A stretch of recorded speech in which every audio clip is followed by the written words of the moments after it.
ഇടുക്കിയിൽ നിന്ന് മഴ കുറവാണ്. കഴിഞ്ഞ ദിവസങ്ങളിലേതുപോലെ നാശനഷ്ടങ്ങൾ റിപ്പോർട്ട് ചെയ്തിട്ടില്ല. നിതിൻ തോമസ് ഉണ്ട് നമുക്കൊപ്പം.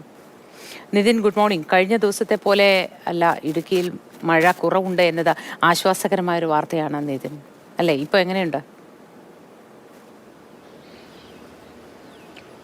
തീർച്ചയായിട്ടും മോത്തി, ഇടുക്കിയിൽ മഴ ശാന്തമായി തുടങ്ങിയിരിക്കുകയാണ്. പക്ഷേ ഇടുക്കിയെ സംബന്ധിച്ചിട്ട് ഈ ഇടവിട്ട് ശക്തമായ രീതിയിൽ മഴ പെയ്യുന്ന ഒരു സാധ്യത മുൻകൂട്ടി കാണേണ്ടതുണ്ട്. അത്തരത്തിലാണ് കഴിഞ്ഞ ദിവസങ്ങളിലൊക്കെ തന്നെ മഴ പെയ്തിരുന്നത്. അതുകൊണ്ട് തന്നെ ജില്ലാ ഭരണകൂടം ശക്തമായ നിർദ്ദേശങ്ങൾ ഈ വിവിധ ബന്ധപ്പെട്ട ഡിപ്പാർട്ട്മെൻറ്റുകൾക്കെല്ലാം തന്നെ നൽകിയിട്ടുണ്ട്.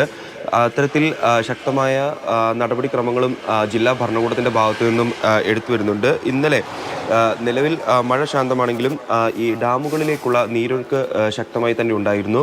ഇടുക്കി ഡാമിൽ ബ്ലൂ അലേർട്ട് തുടരുകയാണ്. ഇടുക്കി ഡാമിന് അതിൻ്റെ 66% സംഭരണ ശേഷിയിലേക്ക് എത്തിയിരുന്നു. അതിനെ തുടർന്നാണ് ബ്ലൂ അലേർട്ട് പ്രഖ്യാപിച്ചത്. അതുപോലെ തന്നെ പൊന്മുടി ഡാം, ഇടുക്കി പൊന്മുടി ഡാം തുറന്നിരുന്നു. കല്ലാർകുട്ടി അണക്കെട്ടും തുറന്ന് ഈ പനംകുത്തി ചപ്പാത്ത് നിറഞ്ഞു കവിയുന്ന ഒരു സാഹചര്യവും ഉണ്ടായിരുന്നു.